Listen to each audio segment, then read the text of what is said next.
Okay, so let's get started. Yes, thank you very much for coming for this symposium. We have 5 fantastic talks, starting with mine. So the title is mine. So you came to listen to this one, but I thought, oh, this will be all published. I want to talk about something I haven't written up. So I'm gonna go with those 2 crises we are facing, which I feel very strongly about. I start with acknowledgement that my group in Sydney, I have moved to Edmonton, Canada recently. I get to that at the very end. I'm thanking my funders. So I have a hypothesis, which I named the PhD isolation hypothesis.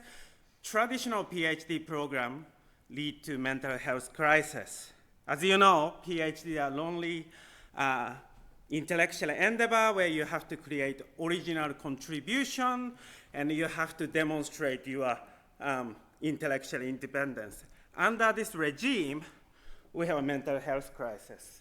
1/3 of PhD students with clinical depression. During COVID time, it's really like staggering number. 80% of PhD students reported mental health issues. Yeah, we have to do something about this. It is crisis. So I said it's a lonely endeavor, but we have a company, supposed to be the company in our journey and the student guide called supervisor. But there's a power imbalance there. If you don't get along with your supervisor, you are pretty much stuffed, yeah?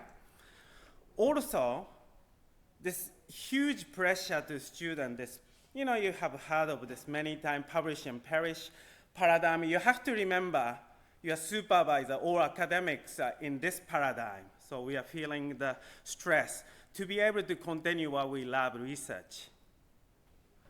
So this kind of pervasive incentive lead to the question of research practices.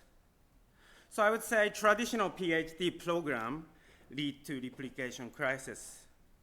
What is the evidence? So this paper, Australian paper, last year came out, and this interviewed over 1,000 postdocs. So this same thing can be said to PhD students. They're more vulnerable, I think. Those 1,000 postdocs, they felt pressure to engage in questionable research practice like p-hacking, hacking, selective reporting at every stage of the study. Even worse, those postdocs, over 1,000 postdocs from Australia, they witnessed your supervisors, seniors during PhD postdocs engaging in some fraud, data making up. And last column, last row, they're basically doing the questionable research practice, nearly 60%. So it's safe to say, witnessing these, people, your supervisor, senior making up data, replication crisis will feed into mental health crisis. And I found a very interesting article that's a few years ago by Jeff Clements, basically making the same point. But he's actually making slightly different point here compared to what I just made. So he said many PhD students, they have to replicate their lab's previous results or previous published result. And quite often they can't replicate. So they ascribe that failure to their inability. And I was going to talk about replication rate in ecology and evolution. Initially, I can tell you that's 50%, and you can read it. It will come out in a couple of weeks. So that's a large proportion. So I would say also mental health crisis is fueling replication crisis. And there's a lot of good evidence, feeling of isolation and stress are dangerous. It will make people do stupid things. Like fraud, we had 3 big famous cases of fraud in ecology and evolution, unfortunately. When we talk about this, people say, how can they do this? I would never, But I would say it could happen to any of us. If there's a pressure, stress, we do some stupid things. And this book describes, cheating everywhere. There's any human interaction, cheating happens. It's rampant in Olympics. At the moment it's on. Hopefully there's not many cheating. There's even common in Paralympics. And as you know, as an evolutionary biologist, cheating or mimicry, all that is really common in nature because it increases our fitness. So we have this paradigm, traditional PhD programs influencing all those two crises, and they're fueling each other. So we need a new model. So I take you back 25 years. I was undergraduate volunteer at this Ruakua Welfare Research Center where they studied chickens' cognitions, hens' cognitions and welfare. And it was an interesting lab. There's 3 PIs working happily together. They are co-supervising 7 PhD students, several master's students, and undergraduate volunteer like me. There's 10 experiments. Rather than each PhD student running their own experiments, we took turns. That's kind of nice because you only need to go once a week to put chickens in a Skinner box and see what they do. And we write down the result. And I asked them, this is kind of clever. Why? So I asked those PIs, why did you start doing it? They said, one of former students made up data, and then we couldn't prevent it because he's done it by himself, yeah? So they created preventative environment by collaborating because everybody's doing their experiments. People will notice if you make up data, yes? And this kind of relates to open and transparent science because that's really open. People are collaborating. It creates preventative environment for cheating or questionable research practice. And I would say this is a big take home. Collaboration keeps people not only honest, but also happy. And that lab, Ruakura lab, chicken lab, was one of the happiest lab I've ever seen, and also one of the most productive. So, but you'd say collaboration can be frustrating, people management. I get to that point a bit later. So I talked about the PhD isolation hypothesis. We need a de-isolation paradigm. How do we do this? We have to embed social interactions and collaboration in the heart of PhD program, yes? Shinichi, easy to set them down. How do you do it? I think many PhD programs lab can do this is sharing some mundane stuff like chicken labs were doing. Our lab do lots of comparative and meta-analysis. We help each other, extracting data, extracting data, screening papers, and I was ahead of myself. Any lab can do data checking, code reproducibility checking, which saved many of projects because there's bound to be nearly 100% of the time there's mistakes. And I would do not encourage people person writing the code should check. We need another pair of eyes, yeah? Or more pairs of eyes are better. Also, getting other PhD students, postdoc involved, you get lots of comments and editing and manuscripts. Surprisingly, if you are just doing a PhD supervisor new, that's quite slow process, but it's, more brains, more help. It's just incredibly, the manuscript can improve incredibly fast. But I said manuscript commenting that it's too late. So all our projects currently we pre-register our project, so we get the people who involved will give the comment, which improves the quality of project overall. So I'm encouraging you to consider these things. So, and also acknowledging peers' help is easier than ever. We moved away from the co-authorship to contributorship, yes? So you've heard of the credit contributor or taxonomy where you have these 13 different items and you can put who did what. And we felt the granularity at the method sort of contribution was not good enough. So we proposed method reporting with the initials for transparency. And this was the project we did for SOTI conference. If you don't know SOTI, next talk you'll find out. And I took back this to my own lab and improved and published. So it's a group sort of a project. So I'm nearly finishing my talk now, a couple more slides. So get people involved in one's PhD research. What are the benefits? I already kind of talked about it a little bit. So I've seen like PhD students or group members co-owning their project. And actually I see the biggest benefit I see. So in my lab, one PhD student will be doing about 2.5 PhD. I mean, it sounds a lot, but it's not a lot. I mean, like, they're experiencing. And they get rounded, you know, that's like really collaborating, rounded PhD student, rounded scientist. And, you know, so next point, learning how to work in a team. Not everybody will end up becoming an academic, but working in a team is an essential skill. I would even say this is more important than being able to write a paper. So this is a great skill to develop. Another one. So I said working in team is not easy. There will be some conflict resolution, team management, but these skills, these soft skills, are something AI cannot replace.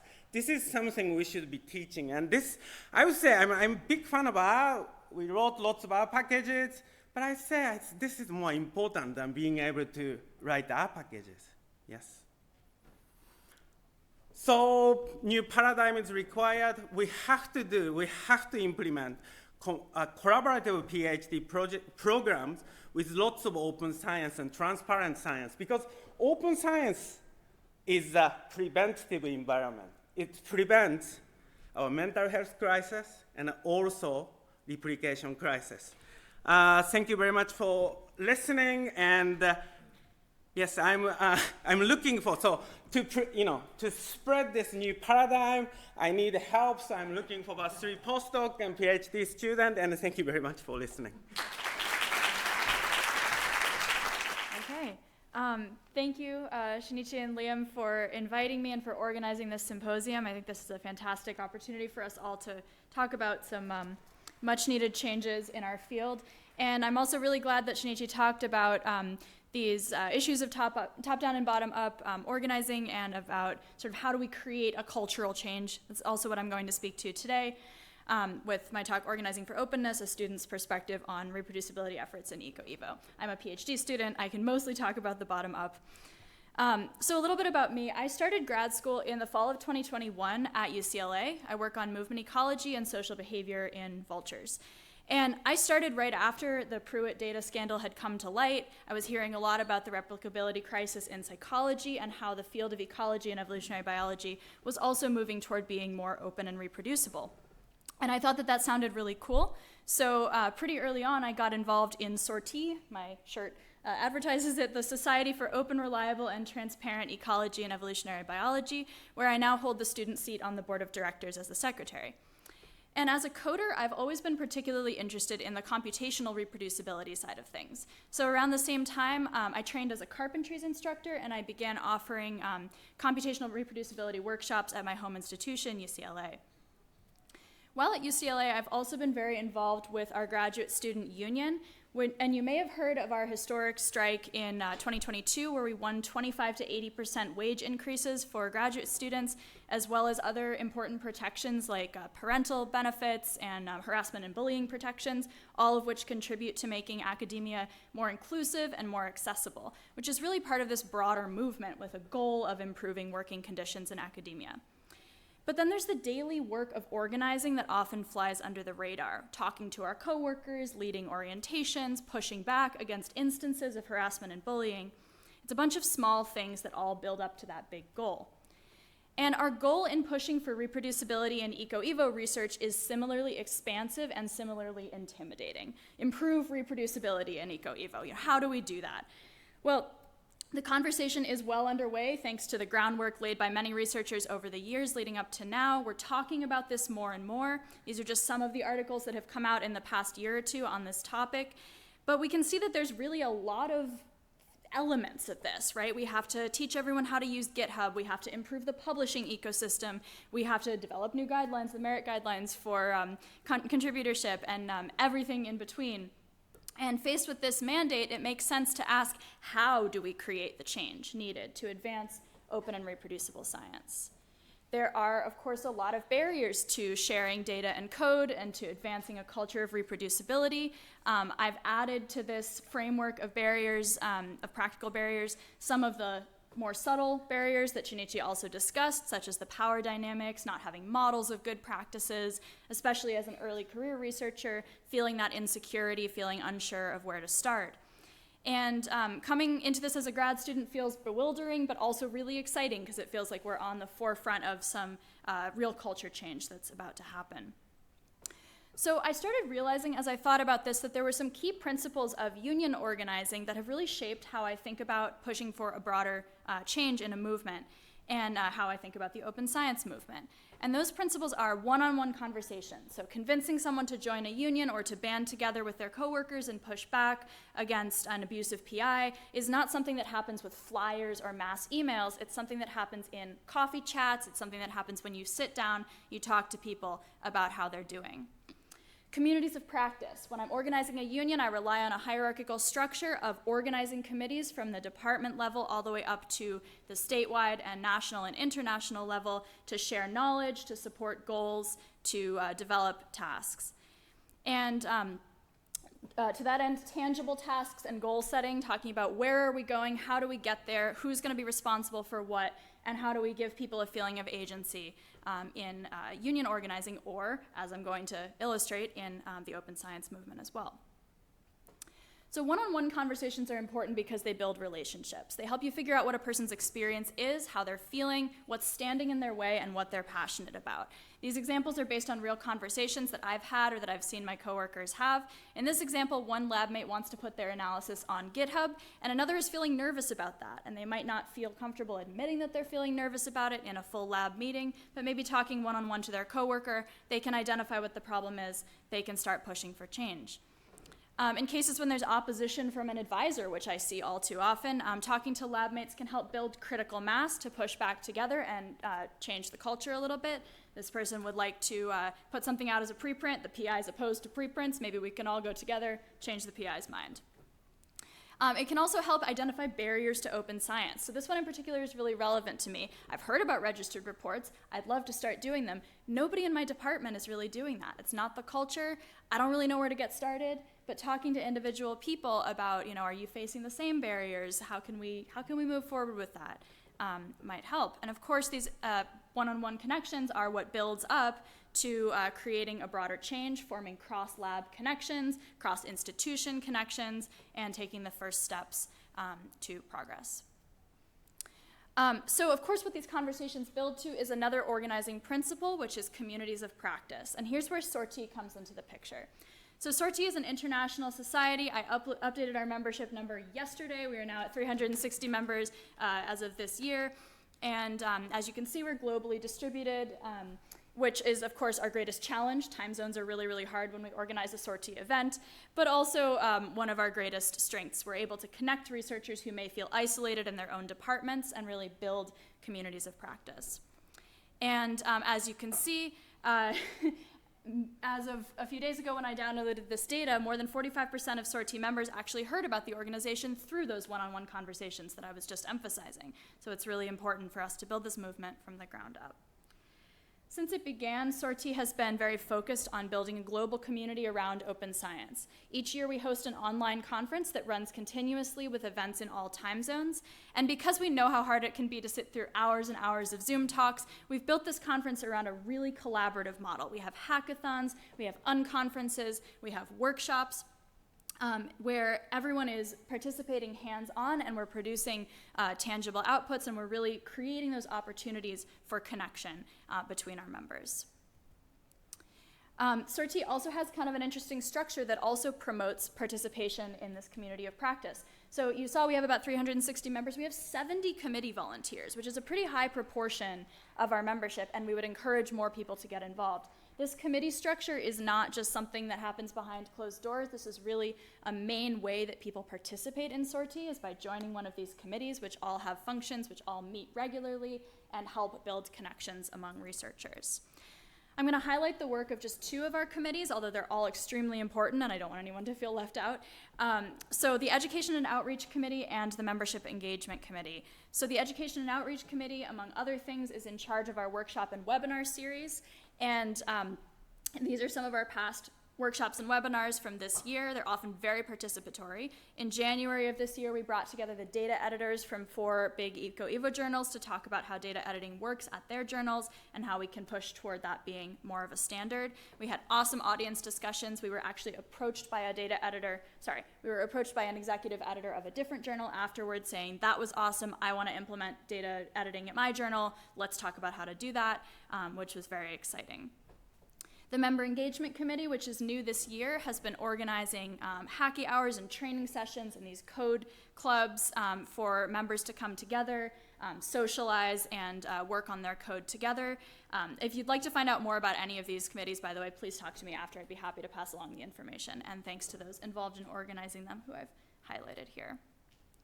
At my own institution, sorry, I'm skipping ahead by 1 slide. And of course, we organize sortie meetups at in-person conferences. Top left is our coffee meetup yesterday during the coffee break, where we had really great attendance.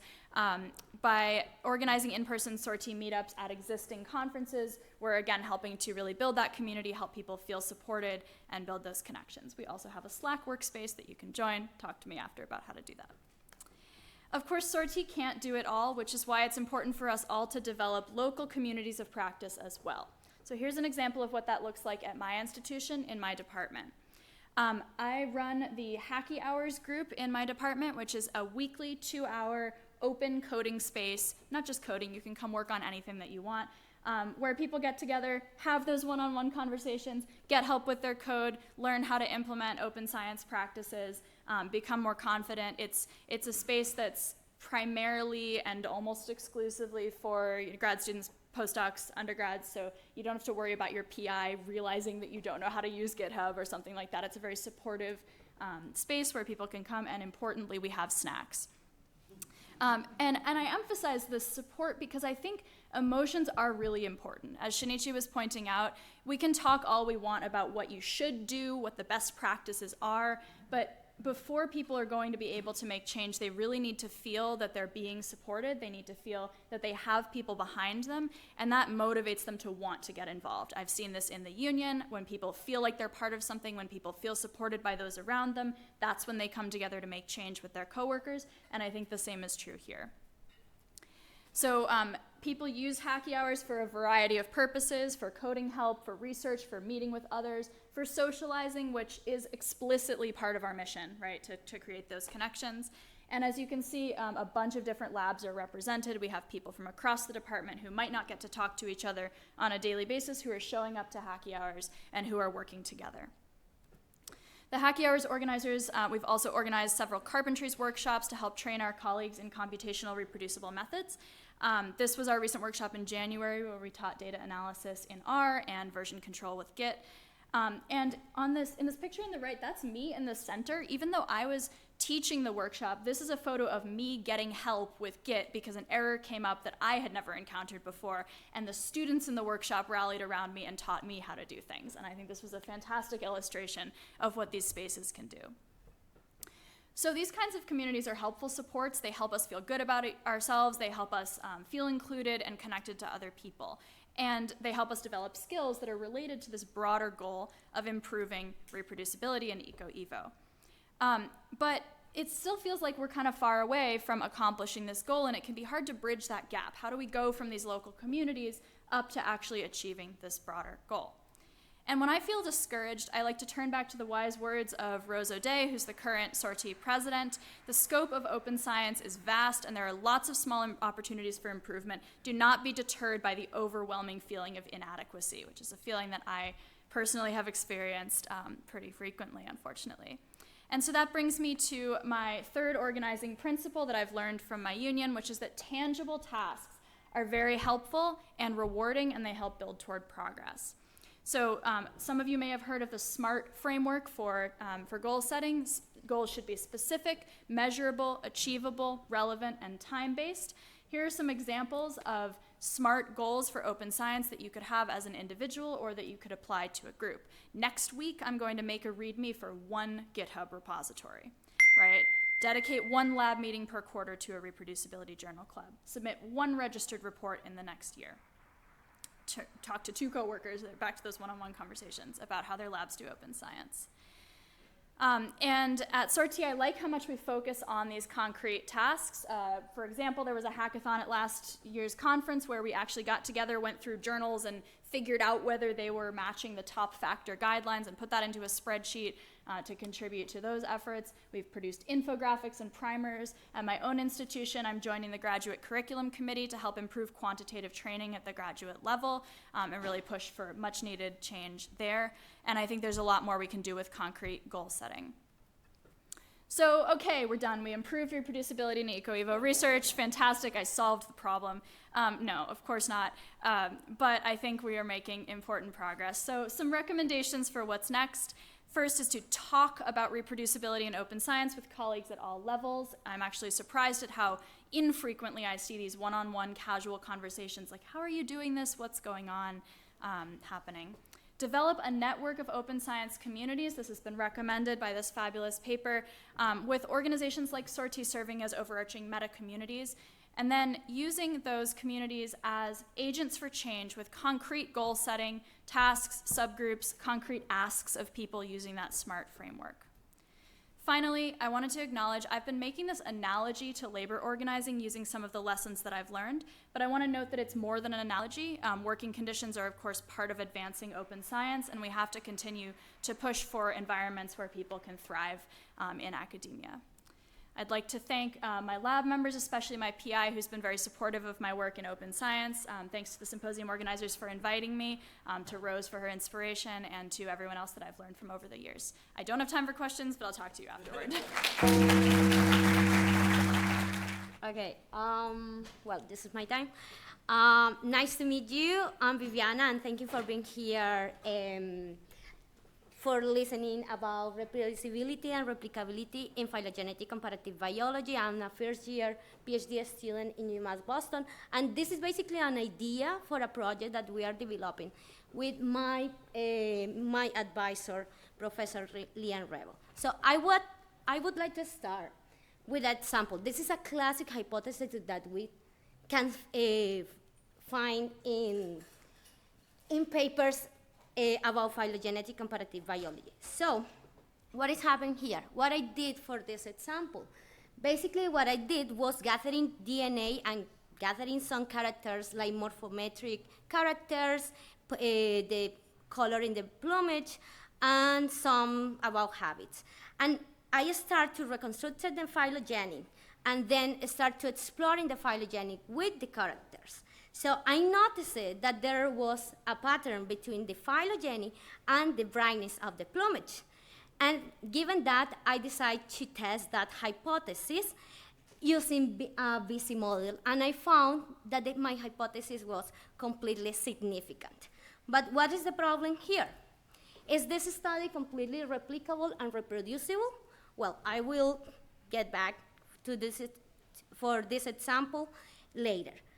I would like to start talking about what is reproducible and what is replicable, because sometimes people change or just mix both words, like with the same meaning. So when we are talking about that something is reproducible, it's because someone else took my analysis, took my data, and tried to get the same results. However, if something is replicable, it's because that person has another kind of data and tried to get replicate my analysis and then get the same results. That is completely different. So, but before thinking about if I want to replicate or reproduce something, then we have to ensure the repeatability. That is basically that me, Viviana, the person who did the analysis, has to replay many times the same analysis in order to confirm that the results are completely constant with the time. And what is happening with this, or what is the deal with reproducibility, replicability, and repeatability, is that we have to ensure the transparency in our analysis. And that's no means that it's only just publishing the transcript or the script or the code and that's it. It's try to be pretty detailed, like try to get the pretty detail in the analysis because some micro decisions could have a big impact at the end in the results. So, what is the deal with these words and why we are here? It's because science is in crisis. We know that 25% to 60% of the papers in fields like psychology or bioscience has problem with reproducibility. And also there is a survey in 2016 in which 90% of the researchers agree that the crisis exists. The problem here is that biology is probably the second most affected field in science. And we don't know what is happening in evolutionary biology. This is a small research that I did in Scopus, and around 300 of the papers are talking about reproducibility in biology. But the problem is that less than 15 of the papers are talking about evolutionary biology, are trying to know what is happening in evolutionary biology. But not everything is bad. We know what are the factors that are exacerbating this problem, and one of these factors is harking.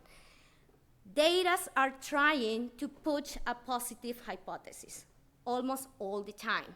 Also, selective reporting and also low statistical power. And low statistical power is something very important here because sometimes we know that our studies has a low power just because, just after they get the results. Also, we not only know the factors, we know the solutions. We know that we had to adopt good practices in order to improve the reliability in science. One of them is just, for example, searching the good, sharing the good the data, training in statistics, and pre-registration. Pre-registration, some people like, some people don't like, but at the end we know that pre-registration reduces the bias in the studies. So we know the factors, we know the solutions. So what now? Here, we want to present an idea that we are developing, and basically the idea is focused in three different main objectives. So the first one, first of all, we want to quantify the reproducibility in phylogenetic comparative biology, specifically in these three fields, but we not only want to just try to replicate the previous analysis. We want also to quantify how good is the communication with the authors. Because sometimes, even when the correspondence emails is in the paper, authors don't respond. Maybe because they can get the email, or maybe just because they don't want to share the data. So that is true. It's cruel, but it's true. So the second objective here is, to me, is the main objective of the entire project. It's because we want to develop an intelligent system in which we will take advantage of the AI using natural language processing. And the idea is that the user can introduce in the beginning one hypothesis, and at the end, the assistant intelligence could propose the best experimental design for test that hypothesis. What is the advantage with this objective or with this tool is that the user could simulate the data using the app without collecting any data before the analysis, and also test the power.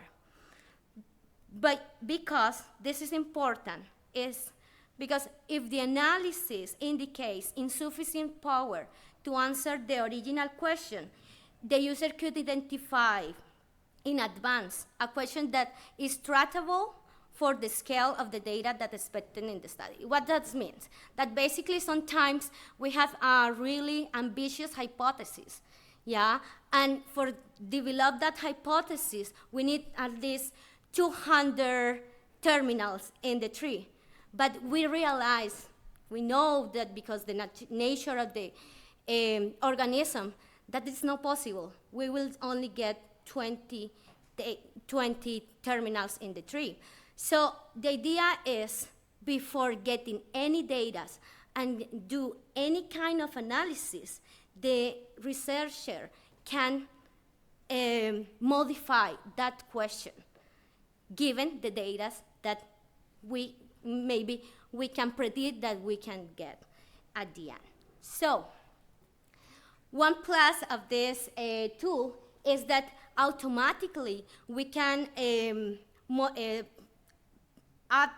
upload this experimental design as a pre-register. And also, that experimental design will be the input for analytical tool. This analytical tool will be user-friendly web app in which the idea is that the user can develop or do the analysis, but at the end get the entire code that how was done the analysis in the background in order to improve the transparency. So what is the idea in general? Is keep the integrity of the scientific method, since the hypothesis to the results and the supplementary material. Because if we keep this integrity, we are being transparent, and we are ensuring the 3 Rs: repeatability, replicability, and reproducibility. And we know it's not easy, it's a challenge, and maybe we have some bets against us, but we should start. We should start to thinking about reproducibility, because if we get back to the example and you notice how I did the analysis, that is pretty familiar how it's common that people start to do the analysis. Thinking first, getting first the data, and then thinking which hypothesis I can resolve with that data. And if I compare that workflow that I did with the logical of the scientific method, I notice that we are swapping some step in the scientific methods. And in this moment, we are introducing completely the bias in the analysis. And well, but how we know that we are introducing that bias? Well, this is the initial hypothesis, but what happened if I told you that I don't do anything about hummingbirds, or that the hypothesis was completely ad hoc after I saw the phylogeny and I saw the pattern of the character in the phylogeny. And to be honest, what I did for this example was just taking advance of the error, statistical error, and the randomness. I just get random data and wait for something significant. And we don't know how many papers or studies the results are product for the real pattern or just for the randomness. So we don't want to change the world, of course. The only one that we want is just try to start to change the paradigm, since the editors to the classrooms. Because with this kind of tools, we don't try to, we are not saying that we will eliminate completely the error. We say, because the error is completely inherent in any study and we cannot control. However, we can control the reduce the bias. And this is only will happen if we adopt good practices in science. Because if we adopt good practices in science, we will keep the integrity of the scientific methods. And that means that we will ensure the reliability in science. And this is why we are here, and you are here, and this is our job. Thank you.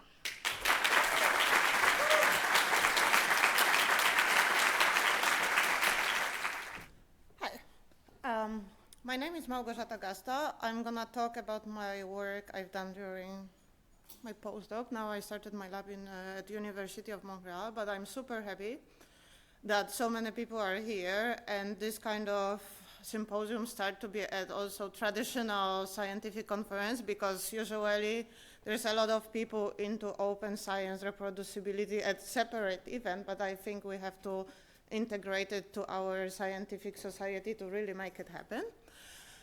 And then a lot of issues have been already mentioned, but one of the examples I want to show you here, it's a meta research study.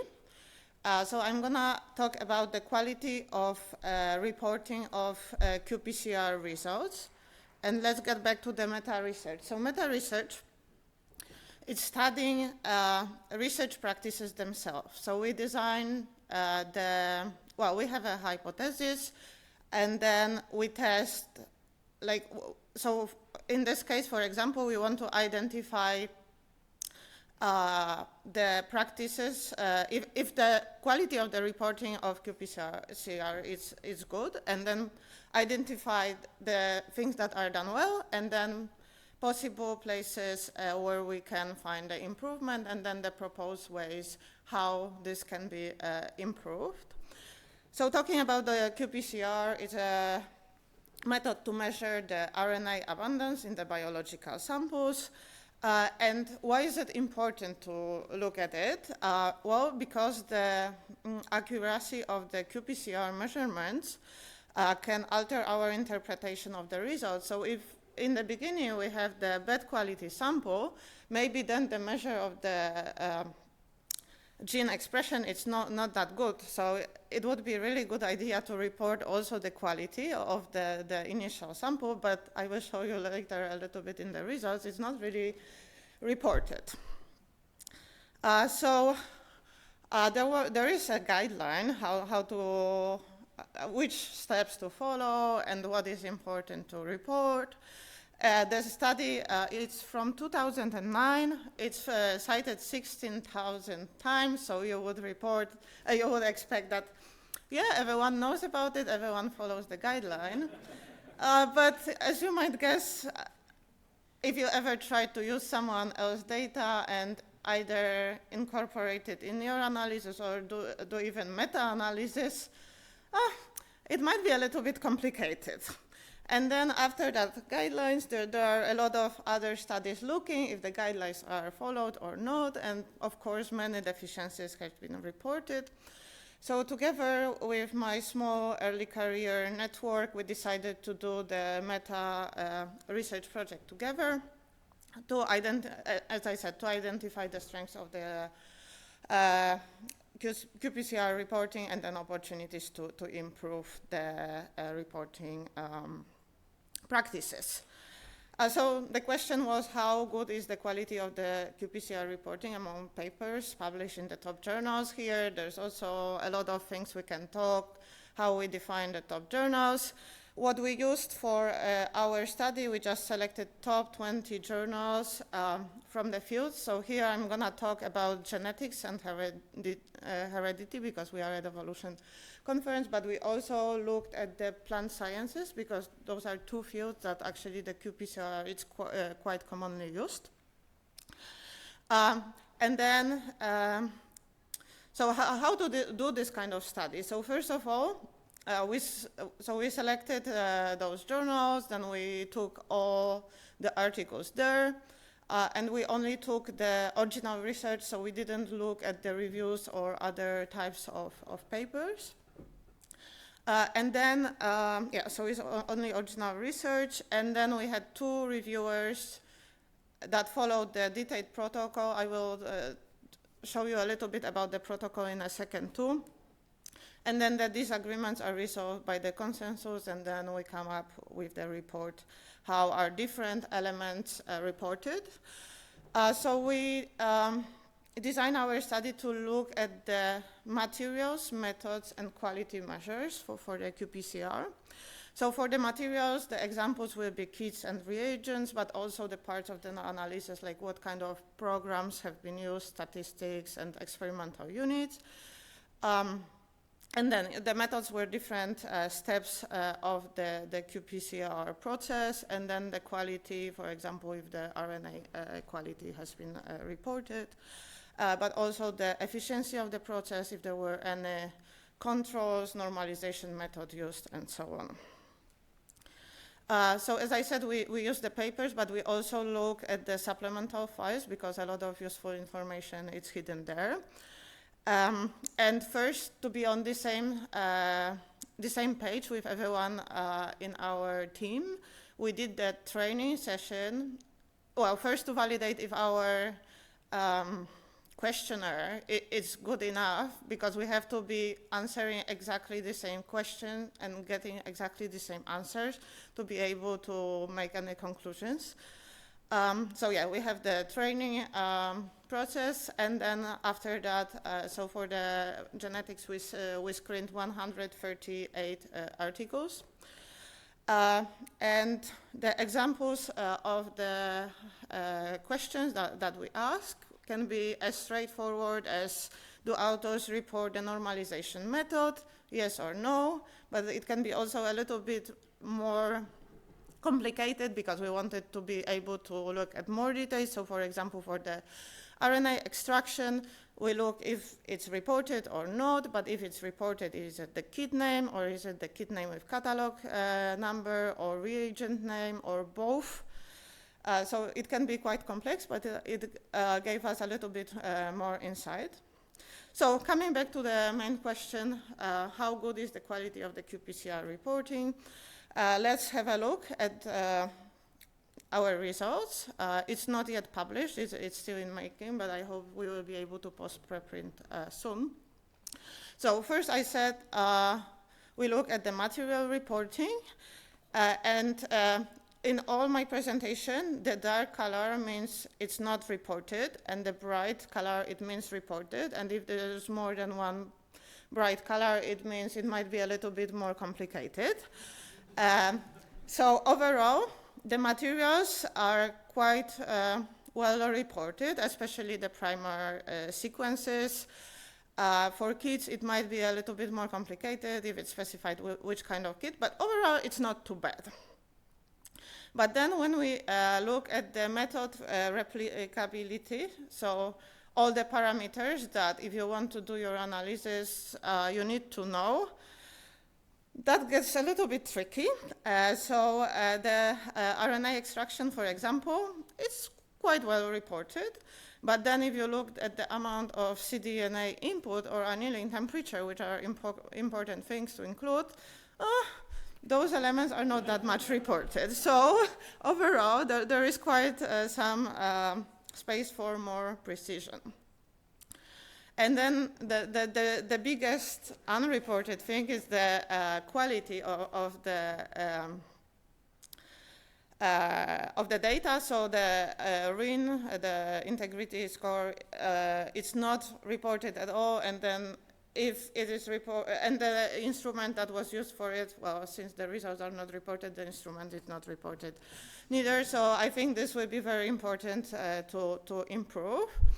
And then statistics, that was very interesting, and we had a lot of discussions trying to specify what we mean by different elements. Of course, like the analysis program, it's quite straightforward, but sometimes there's a tiny results section with the probably program being used for all analysis, but not always very clear. So that's why we have those additional unclear color here.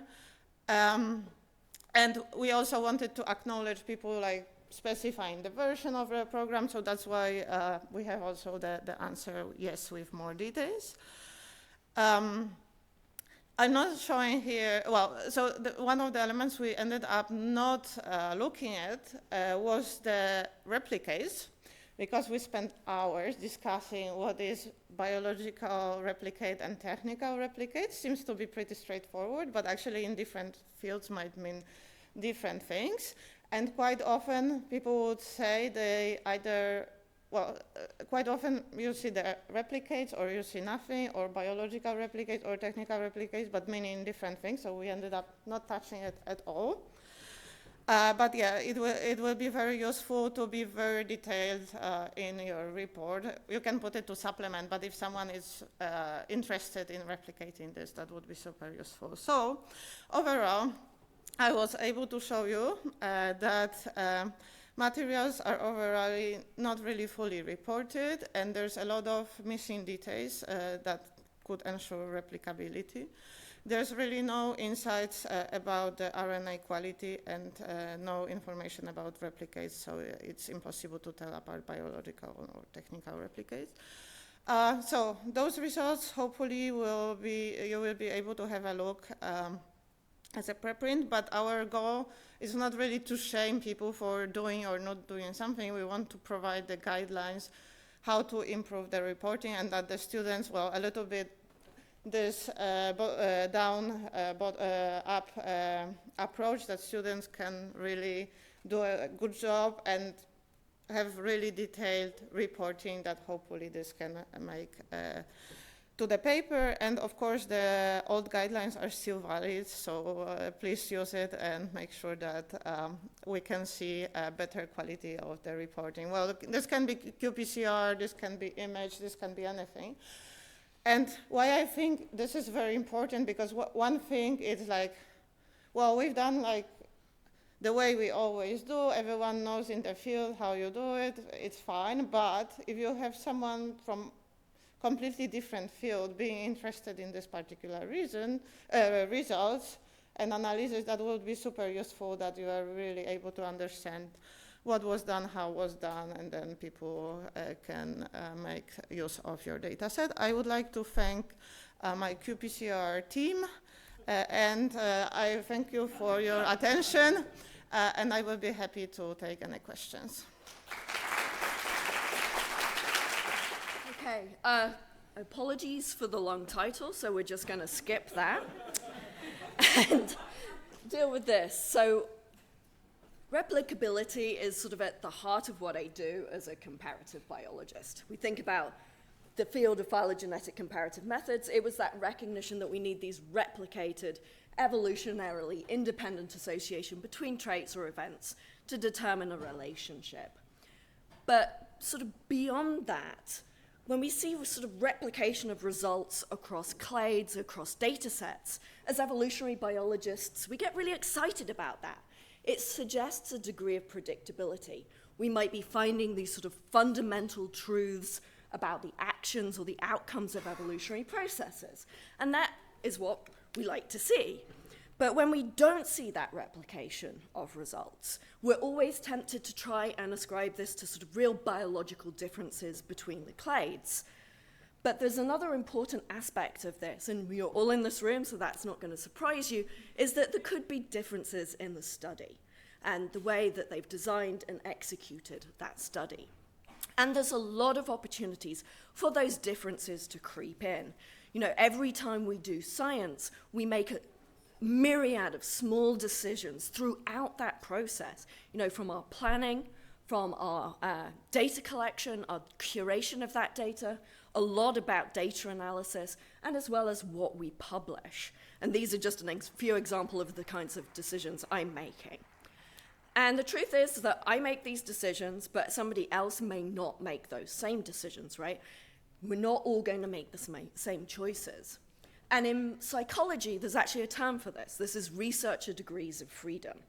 And I think that this topic has sort of flown under the radar in ecology and evolution, but there have been a couple of recent papers that have shown it has the potential for major impact on our results. And so today, I'm just going to do something very simple and illustrate that with an empirical example, using two choices that are very common in macroevolutionary studies. So the first one is thinking about how you quantify body size, and then once you've decided that, how you statistically remove size from our analyses, and sort of understanding how that affects our understanding of evolutionary biology. And specifically, I'm going to be looking at this, looking at how it influences our understanding of body form evolution across teleost fishes. So I'm using a data set that I and my colleagues published a few years ago. We have over 6,000 species, over 16,000 specimens in there. So this provides a great,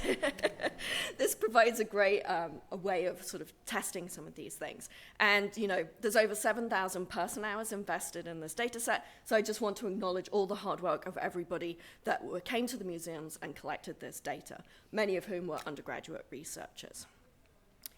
So let's start with this first question. How do you quantify size? This actually may not even be sort of a choice that you make, because there's a common standard in your field. For ichthyologists, it's to use the length of the fish.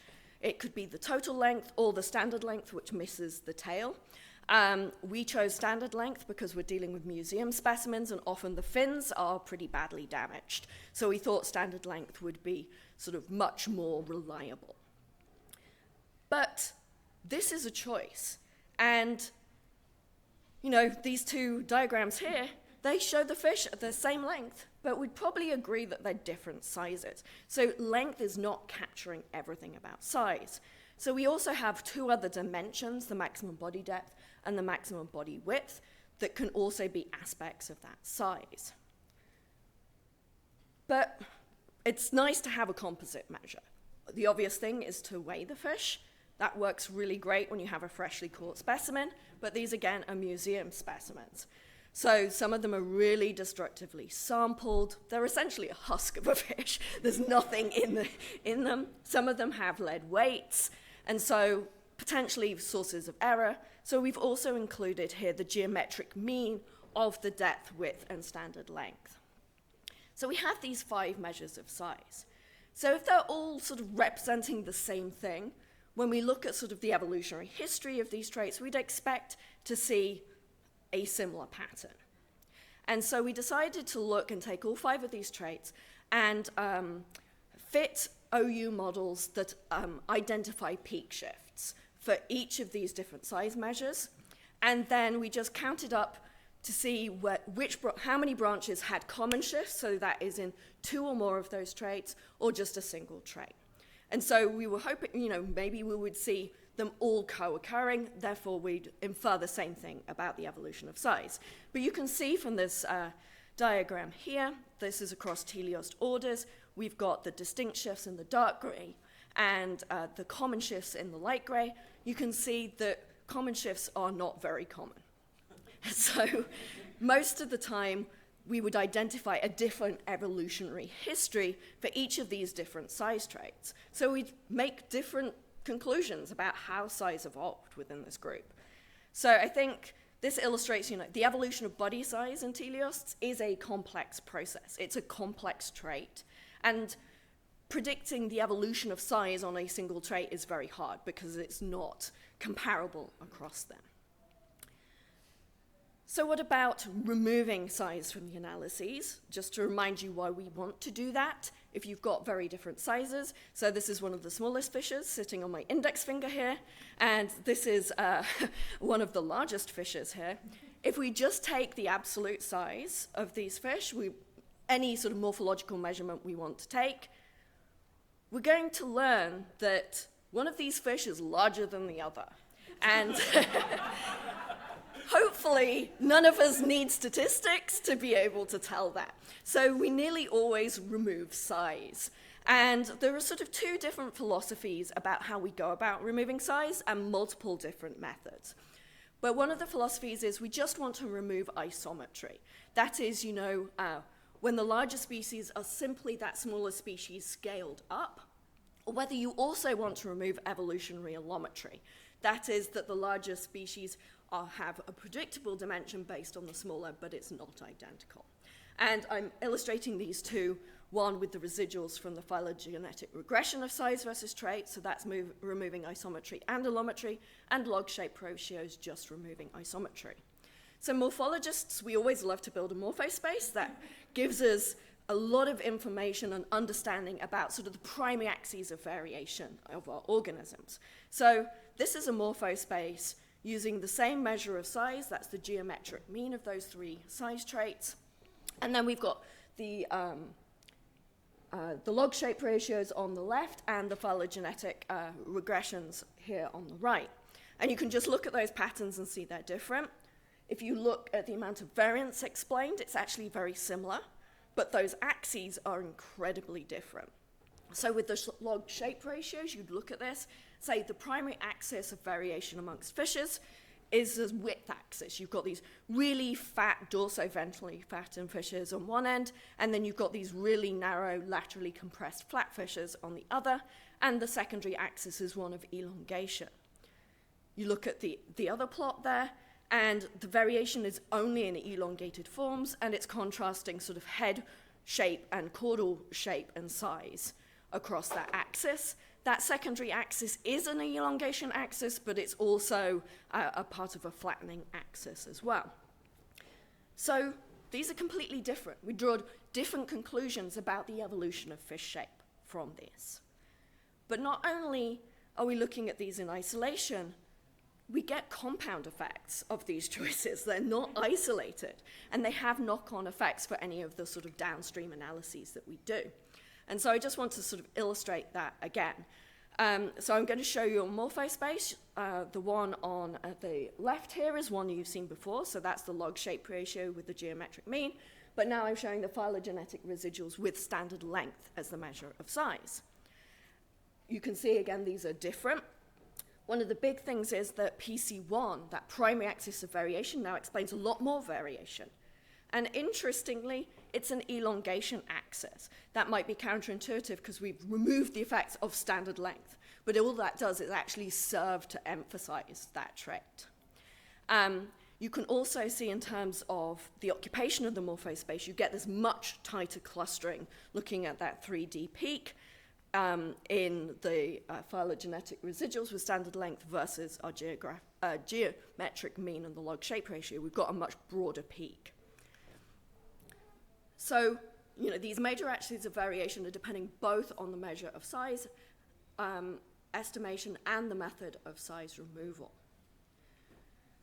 But, it's more than just morphospaces. We want to then do some comparative analyses and, using these sort of individual traits. And I'm just going to illustrate that right now, looking at the Brownian motion rate parameters and saying, which of these families show exceptional rates?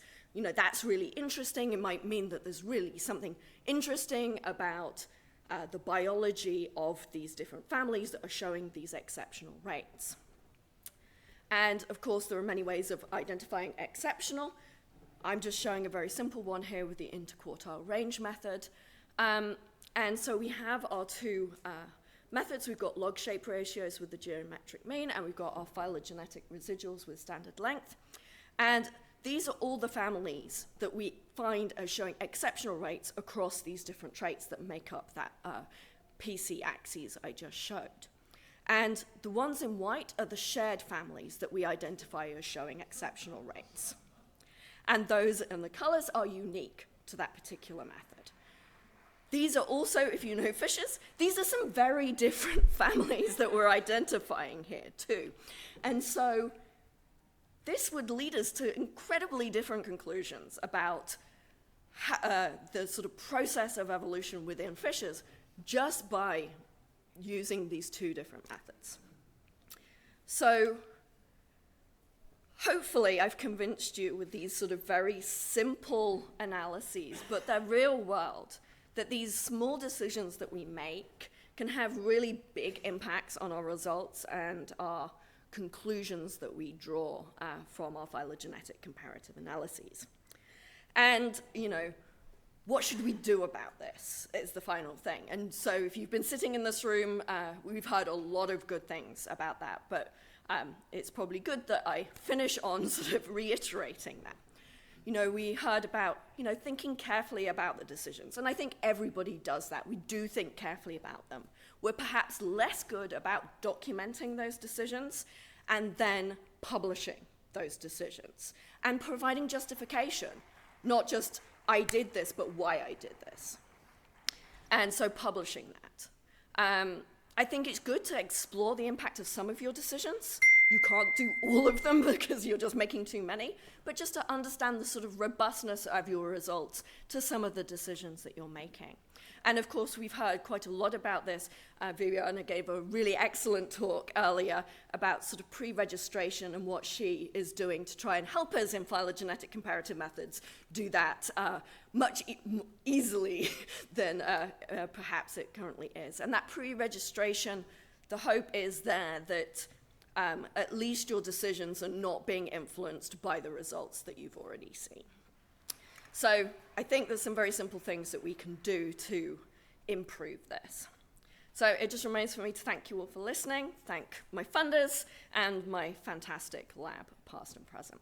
Thank you.